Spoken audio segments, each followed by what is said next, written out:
E rauranga tira mai te ti I te tā tēnā koutou katoa.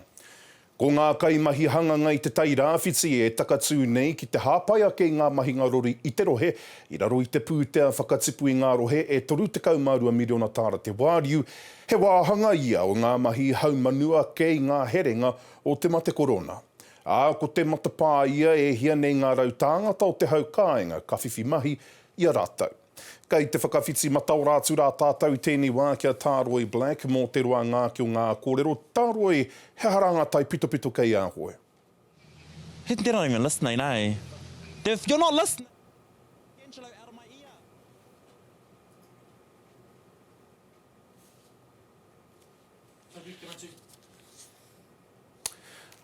A tai hoa ke ka hoki atu anō kia Tāroe.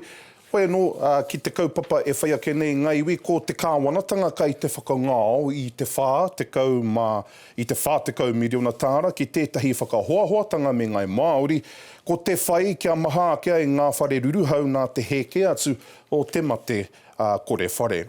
Hei tā ngā kōrero a te minita āwhina I ngā take whare, hei tāna Naia Mahuta, he hua ngā whare e hānga I te kāna ki te Māori ka puta I te whakangaotanga nei, hei āpiti atu ki te waru mano ngā whare hou ka whiwhi pūtea I te tahu a te kāwanatanga. Mā te pūtea tautoko e a hei ai ngā iwi me ngā ratonga whare Māori ki te parahuarahi e ora ke ai te mate kore whare ki tua noatu I te wā o te mate korona.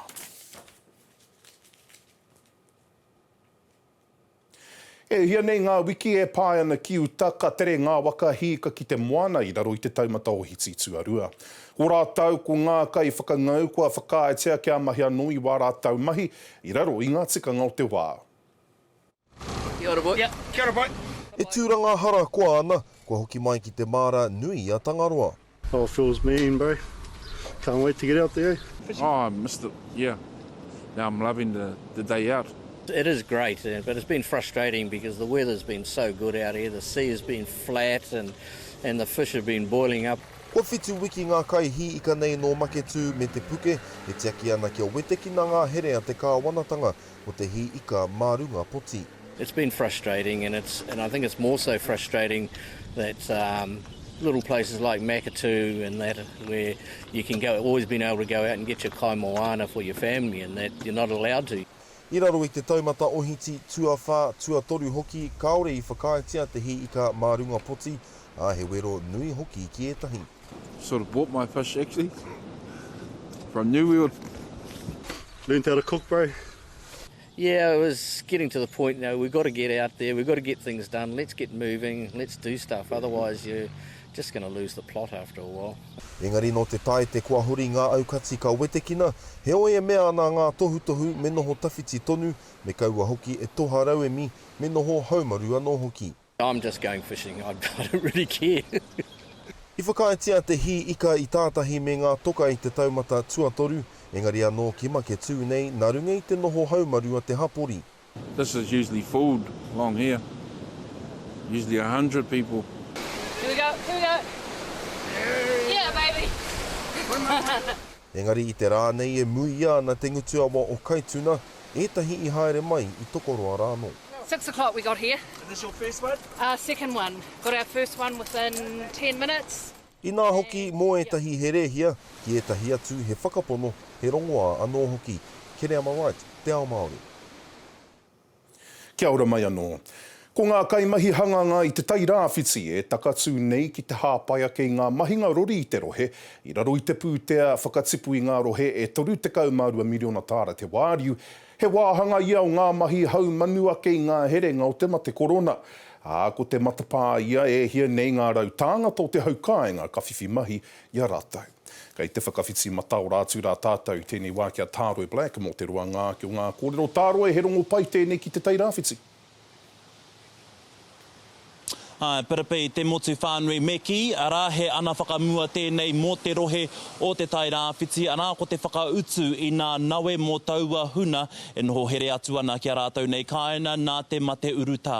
Nā, ko tētahi o nā puna pūtea, kei roto i te 32 miriona tāra, ko te whakatika i nā huarahi, ara kei te whakamahitia e nā traka kawe tapu. He 21 ira whā miriona tāra te nui o taua pūtea. Nō reira, kua timata ke nā mahi o tēnei rohe, ara kia eke anō te ohana. A tāroe a hea tīmatahi i rā kaupapa e rā mahinga.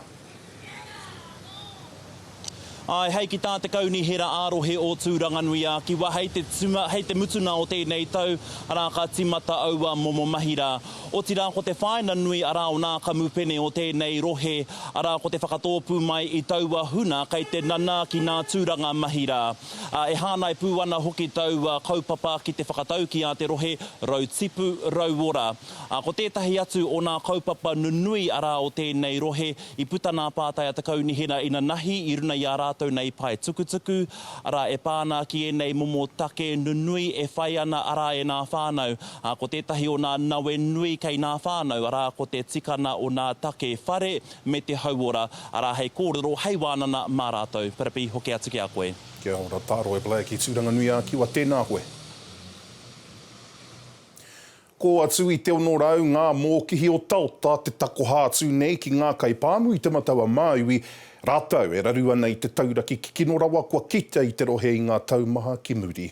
Kei aroha Tricia tēnei pūrongo. E kaupapa tēnei hei hiki i te wairua o ngā kaipāmu. So it's so good to be here with this fantastic contribution of feed that's come all the way to the Hawke's Bay from farmers right throughout the Wairarapa. There was tears, we'll say that, and from big truckies there was tears. So it's quite a big deal. Mā te tarahiti Rural Support aua pere hei e takoha atu ana ki ngā kaipāmu e noho taumaha ana. It turned into over 600 bales supplied by over 100 farmers. As of today, there's been 8 unit loads of hay and baleage come up today. So from here, 4 of the trucks are going to go to farms and they're going to drop off half a load and then take the rest to a point where we're going to have everything and disperse it. Tata ki te waru ngā marama i nāenei, kāre he marangai ki te whenua. This year is absolutely one out of the box. It's dry right throughout the North Island and the South Island, and Hawke's Bay in particular. Often we'll get rain that'll break summer dries sometime during March and April. Here we are in mid-May still waiting for that, so this is absolutely significant. Katoa ngā pere hei, ngā taraka hoki, kua takoha mai, kia tiaki rātau i wā rātau nei ake hapori. Aroha Tricia, te ao Māori.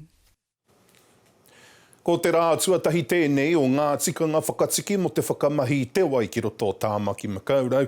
Hei rongo ai te mimititanga o ngā punawai o te tāone kei raro i hoi te taumata o te hāwhe. He au katinga ka pātu ki te tangata me ngā pakihi e iti i hoi te ahenga ki te whakamahi i te wai. Hei whakamārama mai ngā āhuatanga e pāna ki ngā tikanga whakatiki nei kia tahura ke tātou tēnei wā. Ki tā tātou karere kia D'Angelo Martin. D'Angelo. E puripi tēnā koe o tira e te ao whānui.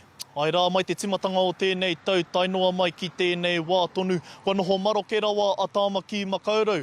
I ti rawa te ua āwha ngā roimata o Ranginui, kua pokea nei ki runga i te taone nui nei.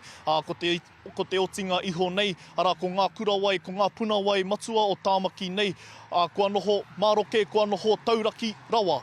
Koe nei te rā tuatahi, kua whakatūturu ake i ngā ture rāhui, taumata tuatahi, e te kaunihera ārohe, me te mea hoki kua rongo whānuitia ngā kainoho o Tāmaki. Kua whakakorengea tā rātou whakamahi i ngā ngongo wai mo tēnei wā ki te kainga, tārea te wā ki tua, ka whai hua, mo te taone nei. D'Angelo, hea ngā pānga o ngā tikanga whakatiki ne ka tau ki runga ki ngā pakihi? Katahi anō ngā pakihi huhua o te motu kua hoki mai ki te mahi. Ara, e rangi mo enei wāhi horo i waka pēnei ia TJ's Car Wash ki muri i au i tēnei wā. He wero anō mā rātou, ki mua i te aroaro mā rātou hei whakatutuki. I whai wāhi kōrero au ki te taha o te kaiwhakahaere o tēnei wāhi a Baden Pascoe. A me tāna i meinga nei, katahi anō ia kua utahia i tokorua ngā kurawai 5 rita ki konei me te mōhio hei te mane e ta tū mai toko whānō ngā kurawai ka urua ka haria hei whakatūwhera tonu i tēnei o ngā pakihi. E rangi mō ngā wāhi papatākoro hā kina me ngā kai pāmu mō rātou anō hoki me he mea kei a rātou he punua wai, he tangonge wai, i reira ka tā rātou te whakamahi tonu i wā rātou mahinga, hoi nāno taria te wā e hoa, pea ka noho tonu mātou ki roto i tēnei āhuatanga noho tauraki. Kāti, he hara ngā tohu ki ngai iwi o tāmaki hei tia ki te wai i te wā ko whakairi tēnei. Ko etahi tohu, ko etahi rautaki hei tiaki i te wai tēnei o ngā taonga. Tuatahi kia whakaiti rawahia i te wā uwhi ki te kāinga e marama, me te mea hoki i a koe e horoi e praihe ana i o niho, tēnā waiho ake i ngā tārere wai kia whakawetongia. Mai reira pea etahi o ngā rautaki, hei tiaki tonu i te wai, hoki atu kia koe, Piripi. Ka pai D'Angelo Martin, tēnā koe e nā whakamāramatanga.